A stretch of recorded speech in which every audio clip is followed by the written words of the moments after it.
siang teman-teman. Jadi saya atas nama Hirobus Cerila Betul, biasa dipanggil Roni, dengan NPM 25103557 dari kelas 2020M. Jadi tujuan saya membuat video ini yaitu untuk memenuhi tugas ujian akhir semester mata kuliah pendidikan kewarganegaraan. Saudara, ini sidang. Majelis Kehormatan Mahkamah Konstitusi kembali mendengar pemaparan 9 pelapor terkait dugaan pelanggaran etik Hakim MK pada Rabu.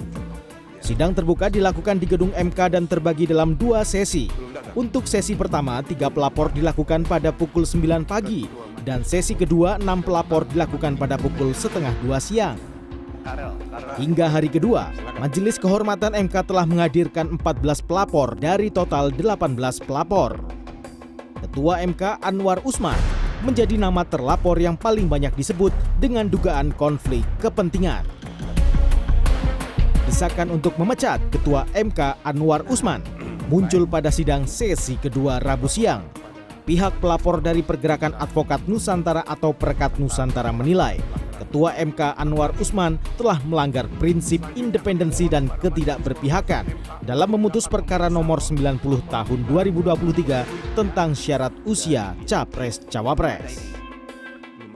Bahwa hakim terlapor telah berada dalam posisi sebagai melanggar prinsip independensi, prinsip ketakberpihakan, dan prinsip integritas di dalam peraturan kode etik dan perilaku hakim konstitusi. Dan untuk itu dari Perkat Nusantara dan tim pembela demokrasi Indonesia meminta kepada Majelis Kehormatan Mahkamah Konstitusi agar dalam persidangannya memutuskan dengan memberi sanksi berat berupa pemberhentian dengan tidak hormat. Silakan, ada yang mau ditanyakan? Sebelumnya, Majelis Kehormatan Mahkamah Konstitusi menggelar sidang kasus pelanggaran kode etik Hakim MK sejak Selasa. Dalam sidang pertama, Hakim Konstitusi yang pertama kali dihadirkan adalah Ketua MK Anwar Usman. Setelah menjalani sidang selama lebih dari 1 jam, Ketua MK Anwar Usman pun bersuara. Ia menyatakan tidak mundur dari perkara terkait dengan dugaan yang dikabulkan MK tentang batas usia Capres-Cawapres karena pemohon perkaranya bukan anggota keluarga. Dengan demikian, ia menilai kasus ini sebagai pengadilan normal. Bukan. Jadi kalau ada pernyataan Mahkamah Keluarga, tanggapan Pak Usman? Oh, ya benar, keluarga bangsa Indonesia. Siapa? Kepentingan siapa? Ini pengadilan norma, semua bangsa Indonesia, rakyat Indonesia. Sementara itu, Komisi 2 DPR bersama KPU, Bawaslu, Kemendagri, dan DKPP RI telah menyetujui rancangan perubahan pasal yang mengubah batas usia minimum Capres dan Cawapres. Revisi PKPU ini dilakukan pasca Mahkamah Konstitusi mengabulkan uji materi terhadap Undang-Undang Nomor 7 Tahun 2017 tentang syarat Capres-Cawapres yang harus di atas 40 tahun atau menjabat kepala daerah yang dipilih lewat pemilihan umum. Tim Liputan CNN Indonesia. Baik teman-teman, di sini saya akan menjelaskan tentang bagaimana nilai dan norma konstitusional Undang-Undang Dasar Negara Kesatuan Republik Indonesia tahun 1945 dan konstitusionalitas ketentuan perundang-undangan di bawah Undang-Undang Dasar. Tapi sebelum itu teman-teman, kita harus mengetahui dulu arti dari konstitusional dan konstitusionalitas. Jadi teman-teman, konstitusional di sini yang berarti sesuai atau sejalan dengan konstitusi atau hukum dasar negara. Sedangkan konstitusionalitas yang berarti prinsip atau pahaman bahwa kekuasaan pemerintah harus dibatasi oleh konstitusi untuk melindungi hak warga negara dan mencegah penyalahgunaan kekuasaan yang diwujudkan dalam praktik pemerintahan yang sesuai dengan konstitusi. Lalu hubungan keduanya yaitu sebuah negara konstitusional adalah negara yang menjalankan paham konstitusionalitas, di mana hukum dan tindakan pemerintahnya selalu mengacu pada konstitusi sebagai hukum tertinggi.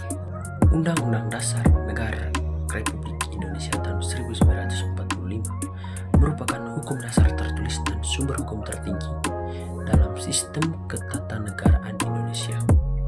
Sebagai konstitusi, Undang-Undang Dasar 1945 mengandung nilai-nilai fundamental dan norma-norma konstitusional yang menjadi pedoman dalam penyelenggaraan kehidupan berbangsa dan bernegara.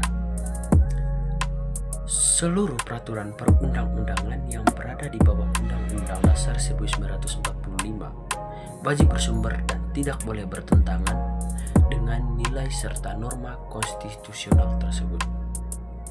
Jadi di sini teman-teman ada juga tercantum nilai-nilai konstitusional dalam Undang-Undang Dasar Negara Kesatuan Republik Indonesia tahun 1945. Di sini teman-teman ada 5 nilai-nilai konstitusional. Yang pertama itu nilai ketuhanan negara Indonesia berdasarkan atas ketuhanan yang Maha Esa yang tercantum dalam pasal 29 ayat 1 Undang-Undang Dasar 1945. Nilai ini menegaskan bahwa penyelenggaraan negara harus menghormati nilai agama dan menjamin kebebasan beragama.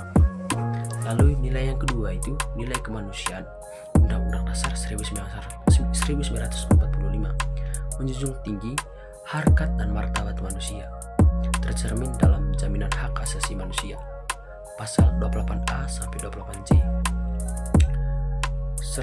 Negara wajib melindungi hak hidup, kebebasan, dan keadilan bagi setiap warga negara.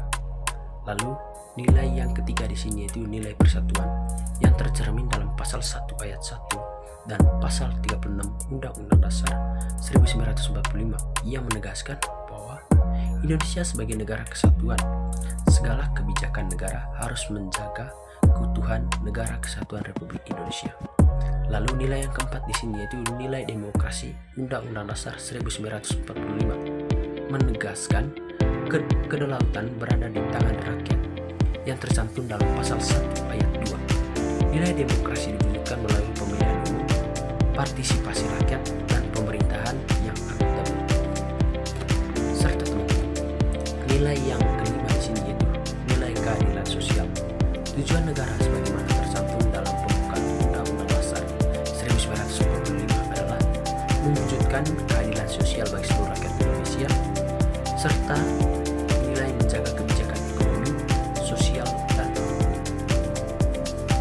Lalu teman-teman, selanjutnya norma konstitusional dalam Undang-Undang Dasar Negara Kesatuan Republik Indonesia tahun 1945. Di sini teman-teman ada 3 norma. Yang pertama itu norma struktur ketatanegaraan yang mengatur pembagian kekuasaan dan kewenangan lembaga negara seperti Presiden, DPRD, DPD, MK, MA, dan BPK. Serta yang kedua itu norma hukum negara dan warga negara yang mengatur hak dan kewajiban warga negara, termasuk HAM, kewajiban bela negara, dan kepatuhan terhadap hukum. Lalu norma ketiga di sini yaitu norma pembentukan peraturan perundang-undangan tahun 1945 menjadi dasar dalam pembentukan peraturan di bawahnya agar tidak menyimpang dari prinsip konstitusi.